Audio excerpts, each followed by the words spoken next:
जय श्री कृष्ण। मैं पंडित हरि कृष्ण भारद्वाज आप सभी का ज्योतिष के कार्यक्रम में हार्दिक स्वागत और अभिनंदन करता हूं। आज का यह कार्यक्रम बहुत महत्वपूर्ण है। आज हम ज्योतिष के सागर से मोती निकाल करके लाए हैं आपके लिए और विशेष चर्चा करेंगे कि आपके जीवन में कितना धन होगा और किस फील्ड में आप सफल होंगे। आप व्यवसाय करेंगे अथवा आप नौकरी करेंगे। नौकरी करेंगे तो आप किस फील्ड में करेंगे। आप विद्या अध्ययन करेंगे तो किस क्षेत्र में आपको विशेष सफलता प्राप्त होगी। आपकी सभी शंकाओं का समाधान आज हम अद्भुत तरीके से ज्योतिष के इस कार्यक्रम के माध्यम से करने का पूर्ण प्रयास करेंगे। ज्योतिष वेदों का नेत्र है और मैं तो कहता हूं कि ज्योतिष एक आध्यात्मिक ज्ञान है।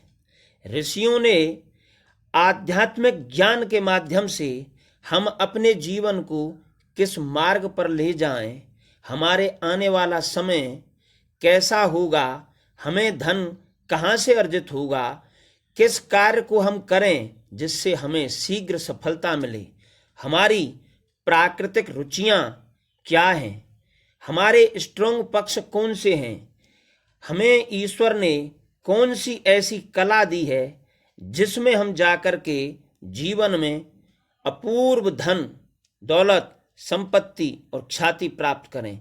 इन सभी का समावेश ज्योतिष में है और ज्योतिष एक सागर है, ज्ञान का सागर। और इस ज्ञान के सागर से आज हम कुछ मोती चुन करके लाए हैं और यह चर्चा बड़ी अद्भुत होने वाली है। यदि आप व्यवसाय करके थक गए हैं, सफलता नहीं मिल रही, आप विद्यार्थी हैं, आप पढ़ रहे हैं और यह चुनाव नहीं कर पा रहे हैं कि मैं किस क्षेत्र में कोर्स करूं, किसकी तैयारी करूं, तो यह वीडियो आपके लिए है। यह आपकी सहायता अवश्य करेगा। इसे आप पूरा सुनें, स्किप ना करें। और यदि यह जानकारी आपको प्रिय लगती है, पसंद आती है, तो आप इसे अपने मित्रों में, प्रियजनों में शेयर करें, लाइक करें और जो प्रश्न हो कमेंट करें और सब्सक्राइब अवश्य करें ताकि आने वाले वीडियो की जानकारी आपको प्राप्त हो और हम यह चर्चा सभी के ज्ञानवर्धन के लिए और सत्य सनातन धर्म का जो प्रचार प्रसार हो हमारी प्राचीन विद्याओं का, उसके लिए कर रहे हैं ताकि आप ज्योतिष को समझें कि ज्योतिष कितना बड़ा विज्ञान है। आइए वीडियो प्रारंभ करते हैं।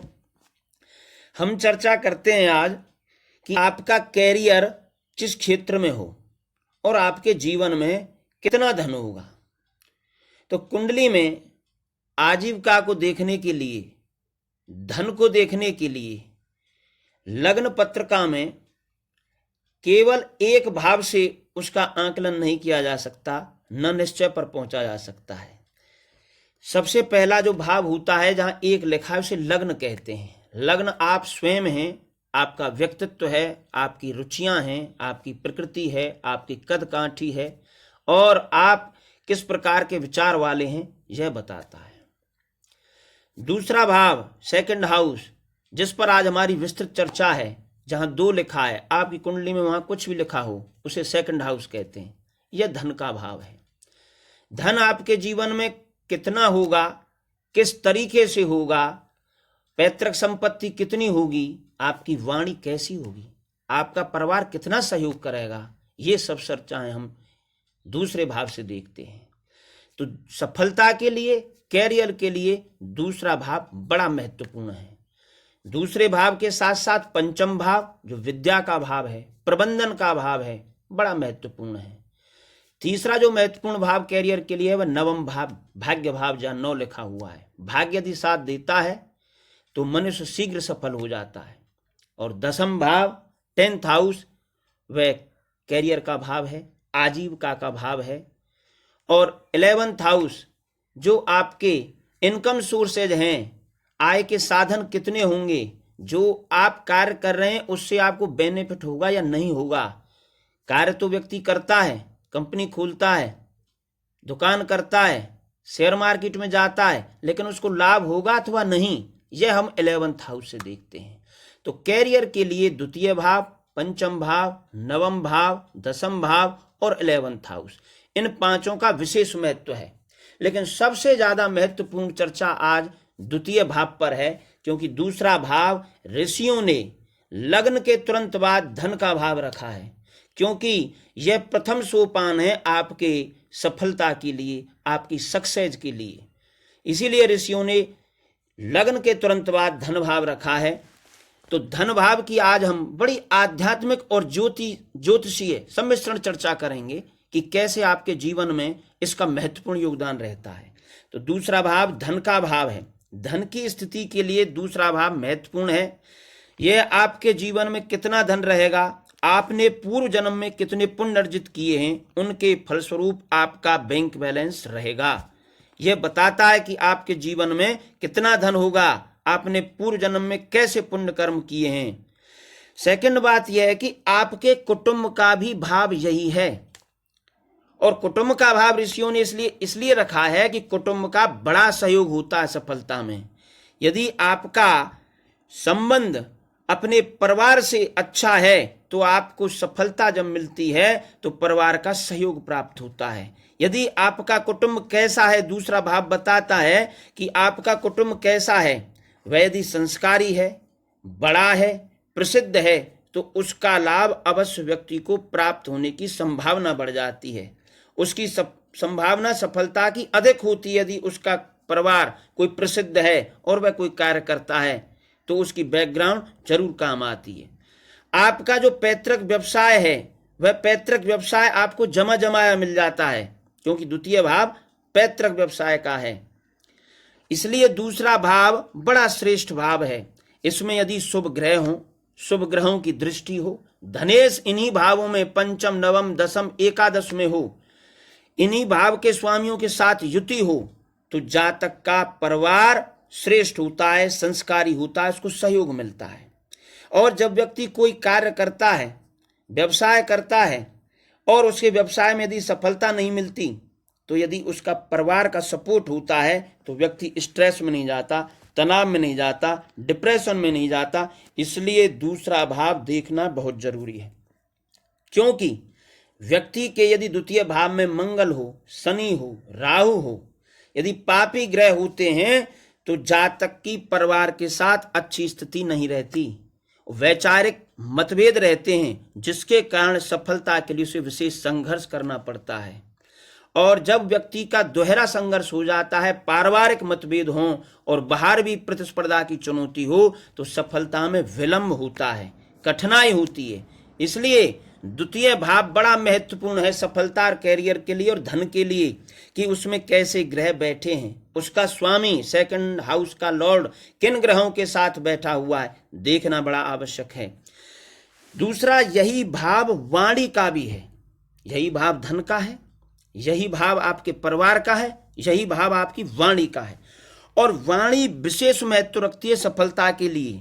जिस व्यक्ति की संवाद करने की कला अद्भुत होती है, मृदुभाषी होता है, वह जानता है कि किसको कब कैसे और क्या कहना है, तो 70% संभावनाएं बढ़ जाती हैं सफल होने के लिए। क्योंकि विश्व में जितने भी प्रसिद्ध व्यक्ति हुए हैं, जिनकी संवाद कला, बात करने की शैली अद्भुत होती है, वह व्यक्ति अधिक सफल होते हैं। इसीलिए ऋषियों ने दूसरे भाव को वाणी का भाव रखा, क्योंकि वाणी का सफलता में विशेष योगदान है। आप यदि एक डॉक्टर हैं और आपकी वाणी उत्साहित करने वाली है, तो रोगी को आप जो भी औषधि देंगे प्रसन्न होगा। यदि आपकी वाणी अच्छी है, आप वकील हैं, तो आपकी बहस करने की, तर्क करने की शक्ति अच्छी है, तो आप कोर्ट में अपने पक्ष में फैसले को लेंगे। आप अपने क्लाइंट से किस तरह से बात करते हैं, आप वकील हैं तो क्लाइंट को यदि आप आकर्षित कर पाते हैं, सही तरह से समझा पाते हैं, तो आप एक सफल वकील होंगे। इसलिए वाणी का विशेष महत्व है। आप ज्योतिषी हैं अथवा एक सेल्समैन हैं, आप मार्केटिंग करते हैं, यदि आपकी वाणी अच्छी है तो आप अपने क्षेत्र में सफल होंगे। आपकी कम्युनिकेशन स्किल का बेस्ट होना बहुत जरूरी है सफलता के लिए। पहली रिक्वायरमेंट है। आप कहीं भी इंटरव्यू देने जाते हैं तो आप किस तरह से वार्तालाप करते हैं, आपकी भाव भंगिमा क्या है, बड़े बड़े जो आईएएस के, आईपीएस के इंटरव्यू हैं, यूपीएससी के इंटरव्यू हैं, या आप एक आईआईटीएन हैं, आपको जब कंपनी चुनने आती है तो वह देखती है, आपका इंटरव्यू लेती है। इसलिए दूसरा भाव वाणी का भाव है, संवाद का भाव है, आपकी किस तरह की बात करने की शैली है, क्या आपकी स्थिति है। इसलिए दूसरा भाव आपके परिवार का है, आपकी वाणी का है, और वाणी में भी आपकी भावना कैसी है। आपके मुख पर जब आप वार्तालाप करते हैं तो क्या एक हल्की मुस्कान रहती है, आपके आवेग कैसे हैं, आपके कटाक्ष कैसे हैं, आपके इमोशंस क्या हैं, आपके हाव भाव क्या हैं, इन सब को रिप्रेजेंट करता है द्वितीय भाव। यदि इसमें शुभ ग्रह हो, बुध हो, शुक्ल पक्ष का इसमें बलि चंद्रमा हो, शुक्र हो, यदि शुभ ग्रह होते हैं तो आपकी वार्तालाप बहुत अच्छी होती है, भाव भंगिमा अच्छी होती है, बॉडी लैंग्वेज अच्छी होती है, आपके जो चेहरे की जो बात करने के समय जो भाव भंगिमा इमोशंस होते हैं वो दूसरे को आकर्षित करने वाले, प्रभावित करने वाले होते हैं, और आपकी सफलता के लिए बहुत जरूरी है। इसीलिए दूसरा भाव बड़े महत्व का भाव है। दूसरा भाव आपके परिवार का होने के कारण रिश्तों का भाव है। जिसकी वाणी अच्छी है उसके पारिवारिक रिश्ते अच्छे रहते हैं, अन्यथा उसके रिश्ते टूट जाते हैं, झगड़ा होता है, परेशानी होती है, और सब कुछ प्राप्त करने के बावजूद भी आप देखते हैं समाज में व्यक्ति अशांत रहते हैं, परेशान रहते हैं, दुखी रहते हैं। इसलिए सेकंड हाउस के स्वामी की स्थिति बहुत अच्छी होनी चाहिए, तभी आप एक श्रेष्ठ सफल व्यक्ति अपने जीवन में बनते हैं। अब हम देखते हैं कि कुछ ग्रह धनेश के साथ यदि स्थिति बना लेते हैं तो व्यक्ति किन क्षेत्रों में जा सकता है। तो यदि धनेश और पंचमेश की युति हो तो भाषण की कला अच्छी होती है, उच्च विद्या प्राप्त करना है, परामर्श देने वाला होता है, उपदेशक या ज्योतिषी बन सकता है। धनेश और भाग्येश की युति हो अच्छे भावों में तो धर्म प्रचारक, ग्रंथ का संपादन करने वाला, रचनाकार, तीर्थ यात्रा एजेंट आदि से प्राप्त करने वाला। यदि धनेश राज्येश की स्थिति हो तो सरकारी कर्मचारी, नेता या विशेष सलाहकार होता है, पिता के व्यवसाय को करता है, लीडरशिप अच्छी रहती है, प्रशासनिक अधिकारी होता है। लाभेश के साथ युति होने पर अनेक स्रोतों से उसको धन आता है, शेयर मार्केट